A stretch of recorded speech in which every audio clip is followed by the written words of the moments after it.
we go. Little sunset ride tonight planned with the 300. And yeah, it's been kind of funny, you know, a lot of people, whenever I post videos of the 300, it's been pretty much low snow conditions and you know, in the flats, not in the mountains. So today I'm going to take the 300 up into the mountains, show you what it can do, and I think it's going to surprise a lot of people.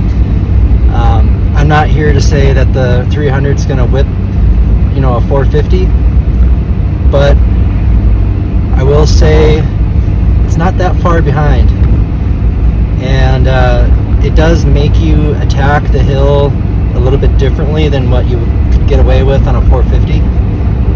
And so it's kind of fun that way, you know, it's challenging, it makes you work for it a little bit. And I just love two strokes. I mean, anybody that knows me knows I love two strokes, and it's something different on the hill. You know, you don't see the two strokes as often for snow bikes, so it's kind of neat.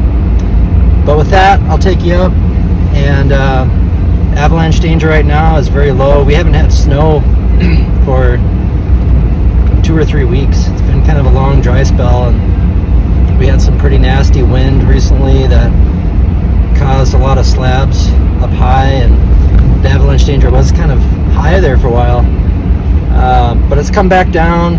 Things are setting up nice. I'm guessing, I haven't been up here to ride in a while, it's been about a month maybe, and I'm guessing the snow is going to be firmer and set up a little bit like hero snow, and those kind of conditions are fun with the 300 because, man, you can just go anywhere and go right to the tops of the mountains. So yeah, we'll take you up. Some of the things I've done different on the 300 is I added the medium compression head from Two Stroke Performance, and I also added the ERM, the ECU Reflash module, and I've been playing around with the mapping choices that they give with the unit, and I think now I'm getting close to the point where I'm going to start to modify those maps a little bit based off of you know, what I've been feeling the last few rides. And overall, really impressed, really like it. Super slick unit for quickly checking your TPS settings before you had to use a digital gauge or a tool, a digital tool, and, you know, read your TPS sensor voltage that way.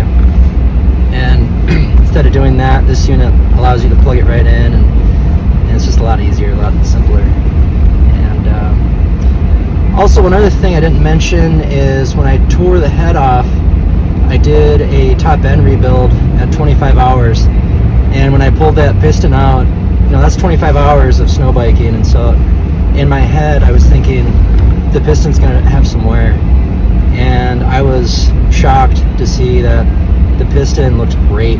You know, I easily could have probably doubled that hours, you know, and ran it 50 hours. There's no blow-by evidenced on the piston, no detonation, just a very nice wear on it. So I shook the dice. I had tried to order a Vertex piston, and that's been kind of my go-to for years, but it was impossible to get, and I actually ordered it through AOMC, and I waited like 3 months, and October came, and they said they would have it in October, and I called them, and they said, whoops, it's actually going to be on back order until February.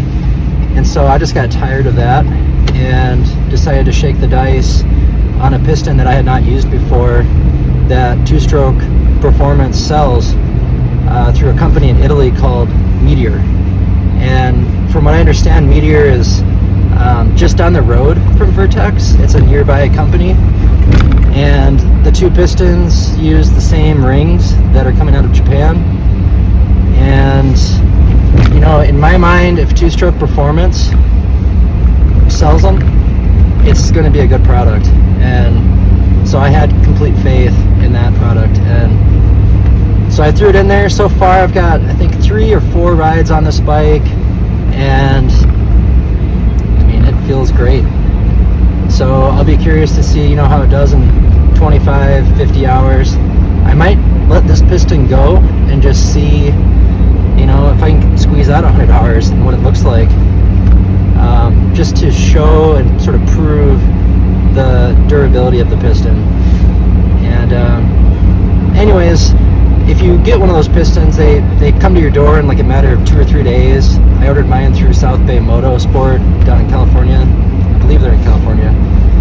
And yeah, it was, I think, a little bit cheaper. The price of it, I want to say, it was like $240 or $250, and it included all of the gaskets that you need, all of the O-rings, you know, exhaust O-rings, all of the crush washers for the head bolts, and yeah, I mean, it came 100% complete, ready to use, so I didn't have to go out looking for things. So yeah, with all that said, I'll take you up here tonight, show you around Hatcher Pass. It's going to be a beautiful night. It's going to be a really nice sunset, and see if we can find some powder. We might have to go up high for it, but we'll give it a go.